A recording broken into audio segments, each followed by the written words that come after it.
Dave Law had a request of me asking, how can I paint an explosion? I told him, I don't really know. I've never painted an explosion. So here's me trying to paint an explosion now.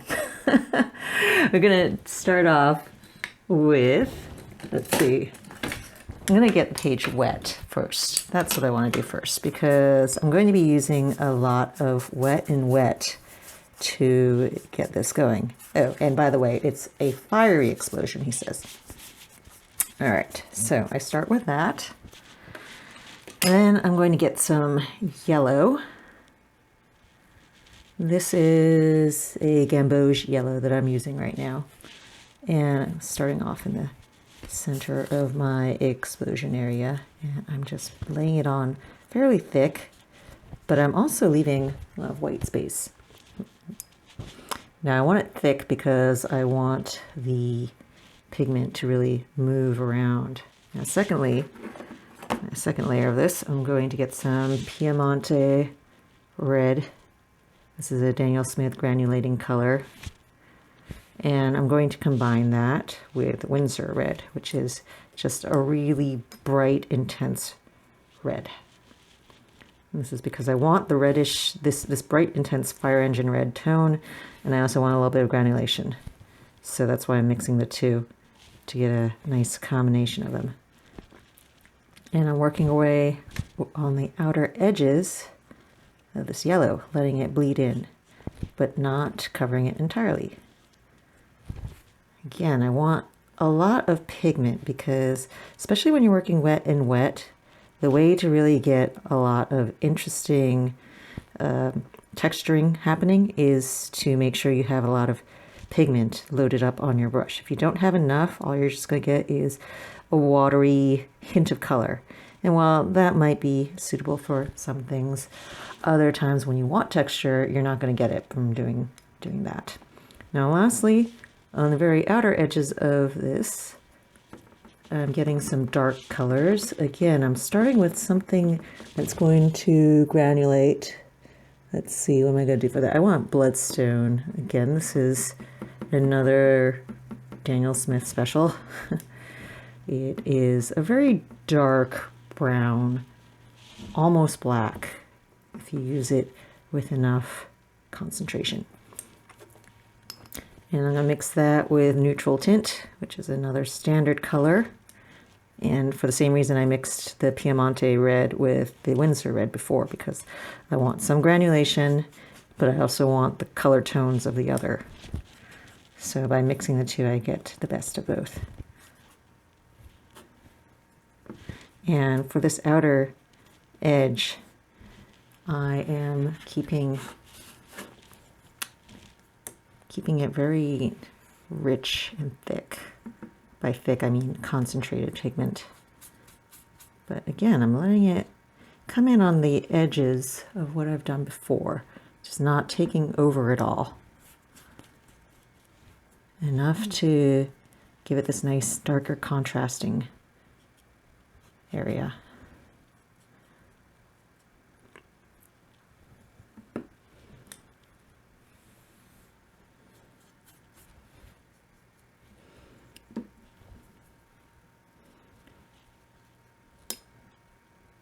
And I'm trying to bring some of it into these reddish areas, but the red has already actually started to dry and set, so I don't want to get too much in the areas that are dried. Not unless I add more water, because it won't bleed enough and I won't get this nice blush of tone spreading out.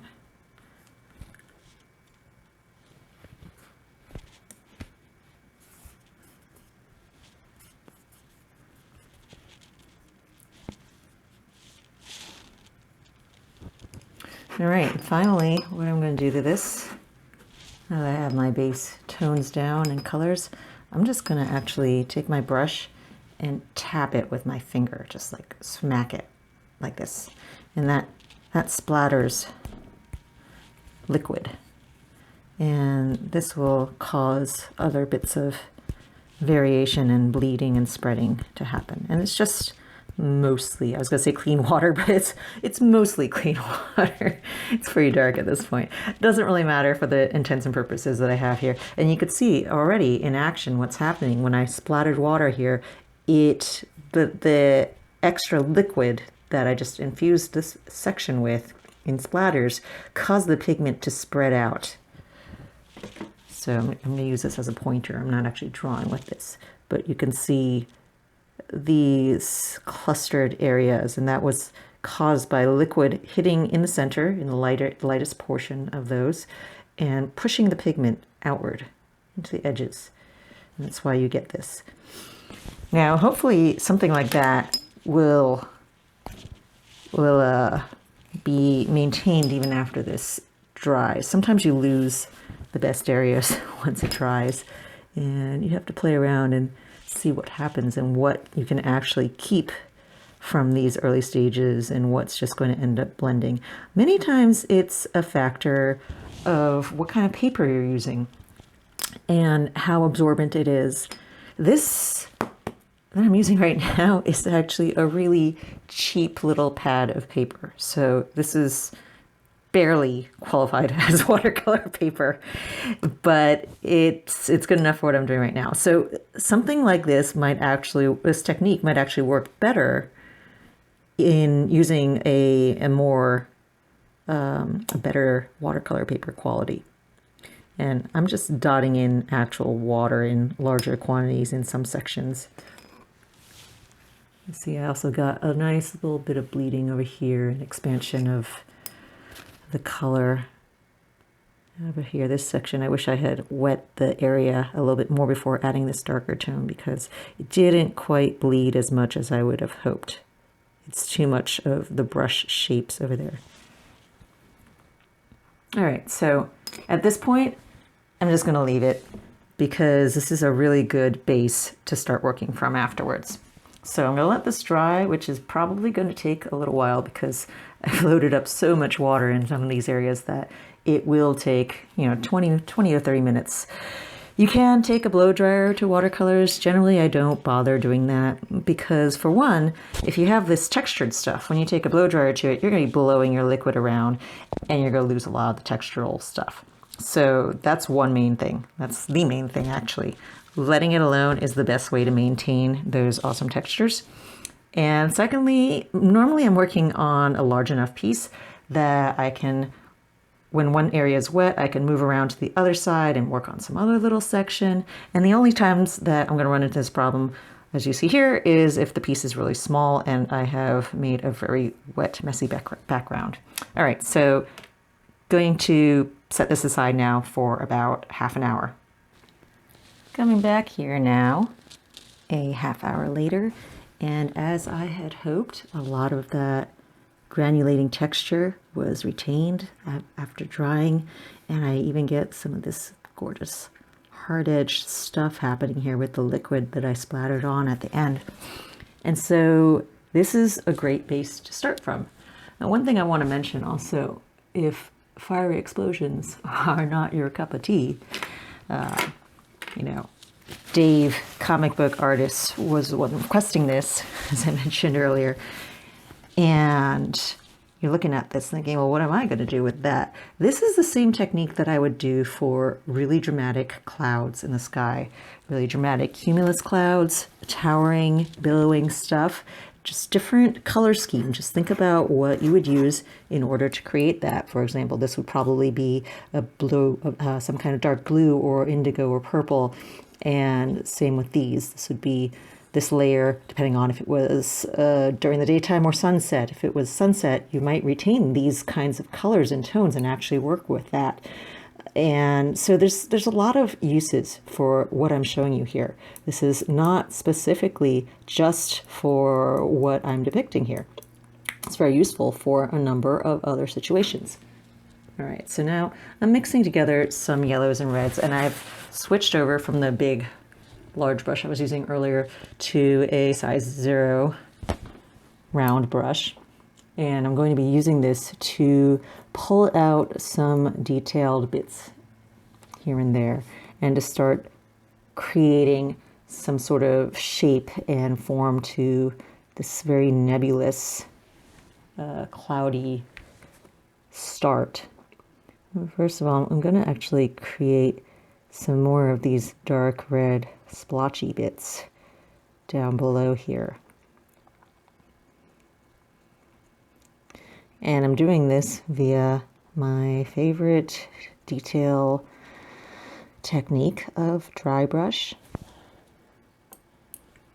By doing, I basically just take some pigment on my brush, wipe off most of the liquid, and then very lightly over the surface, just the surface edge of the paper, I add my shapes and forms and textures. And I just kind of feather out the edges, simulating as much as possible the randomized textures that were created initially by the wet and wet. I'm going to zoom in a little bit here so you can better see what I'm doing, since a lot of this is sort of fine detail. You can't, unfortunately, you won't be able to see as much the colors that I'm choosing, but essentially I'm choosing the same colors that I've worked with so far. So there's not really a whole lot of variation. It's mostly that Windsor red, Piemonte red, some gamboge yellow. And right now what I'm doing is I'm just taking a flat brush with water and just brushing over some of that dry brush that I did in order to blend it out better to the surroundings and make it fit in there better.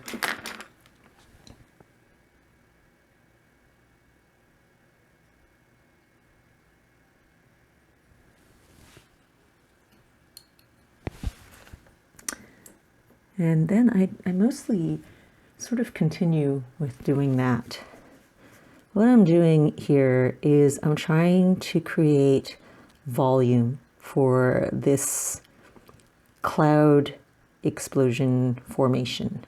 You know, whatever it is that you are painting, whether it is a pile of clouds or, well, I guess that really is what it is. It's an explosion cloud. And because it has volume, right? It has shape and form, and it is sort of this rounded shape. And so that means that this lower edge of it is going to have a little bit of a foreshortened effect because it's receding along the bottom and away from you. Whereas the center area is the most directly confrontational and is facing directly outwards towards the viewer. And so that's going to receive less of this kind of edge treatment that I'm doing around here. I don't want to overdo this because the edges are also going to be less in focus as it recedes away from the viewer. Really, the central focus is the middle section here. But I want to just sort of emphasize that and make it draw the viewer's eye. And to do that, I really have to sort of shape the edges.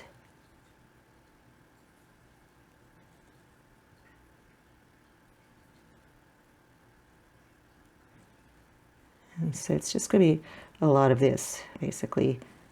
I'm going around the outer surface and finding these forms and shapes and sculpting it and giving the entirety a volume.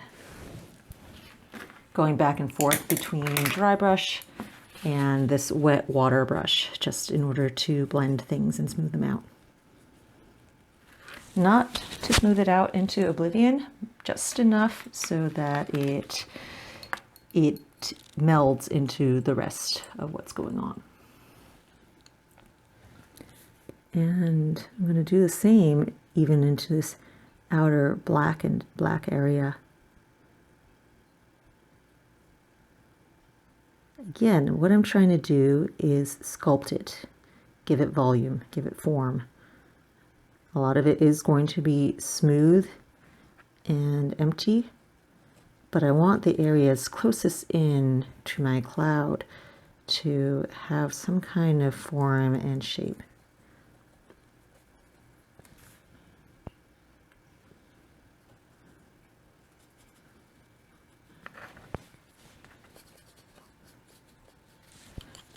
I don't want to overdo this texturing because there is already a lot of really lovely stuff going on from the wet and wet, and I don't want to obliterate that because that's good stuff.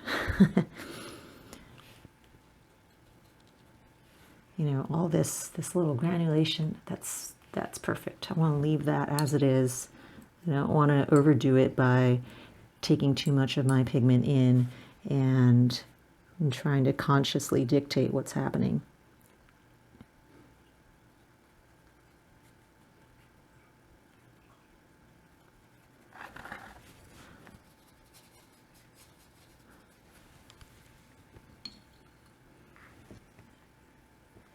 At this point, I'm not even bothering with the granulating pigments because that was the only point of that was letting it actually move and granulate. So when I'm at this stage where I'm very much controlling what's happening, the only reason I would use any of those granulating ones would be for the actual color itself rather than the granulating or separating qualities, because none of that separation is going to happen when my paper and my brush is this dry. You need large quantities and lots of liquid for any of that lovely action to happen. And this controlled application is not where that stuff is going to shine.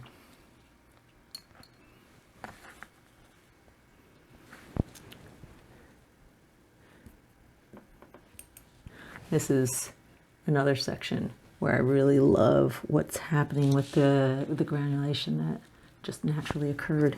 So I don't want to overdo that either, but I do want to sort of emphasize little bits of it. Just adding a little bit of my own texture that melds into what's already there.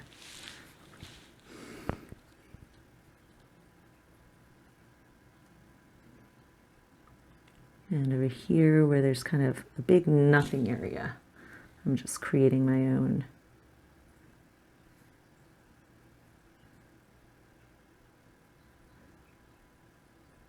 But I do still work with what little bit of texture I set up and let happen initially, because you can see that lighter spot. I'm just working that in. Here's another little lighter spot, and I'm working that in as well. You do this and you hardly need to use any masking fluid or anything. Sometimes that can come in really useful though. I have never been a super fan of masking fluid myself. People ask me, do you use it? What brands would you recommend? I actually have not used masking fluid in about a decade. I used to keep a jar of it on hand just in case. But what would end up happening is I would use it so rarely that it would end up drying and I'd have to toss the whole jar of it away. And it's not exactly cheap. So I generally don't bother at all with any masking fluid. And I prefer, for the most part, to work around my light areas, to plan enough to know where my light areas are going to be. And when that's impossible, I am not adverse to using opaque white, using gel pen, as you've seen me do many times in some of my other demos and in my recommendations. I generally am not a traditionalist watercolorist, as you might have noticed from the various mediums that I use. I am an everything medium artist, mostly watercolor centric. But it is not by any means what I limit myself to if I need to use anything else. Of course, one of the things I always tell people, though, is that even though you can use opaque white, don't fall back on it unless you are doing it specifically on purpose. Don't do it to recover from mistakes or to cover for some oversight in your part in the planning stages, because one of the really glorious elements of watercolor is its translucence. And you can't really simulate that by painting opaquely on top of it. You get a slightly different effect by painting opaquely on top of it, and if that is the effect you are after, then by all means do it.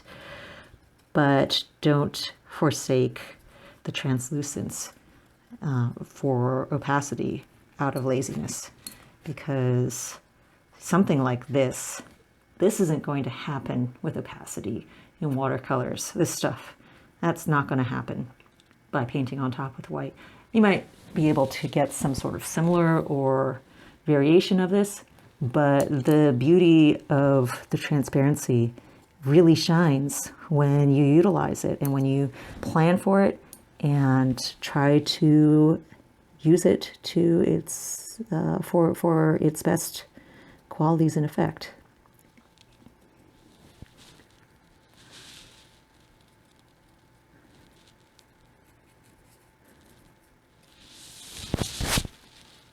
All right, so I could probably continue doing this kind of treatment and just really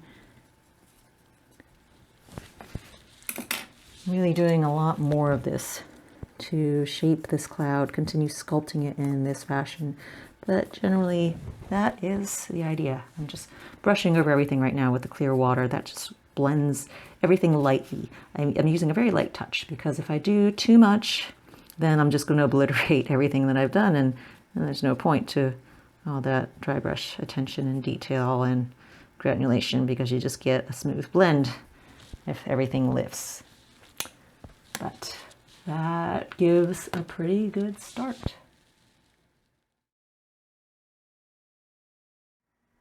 This next section here I'm going to speed up for you, because it's essentially the same thing as what I have just been showing you at real time for the last 5 minutes of this video.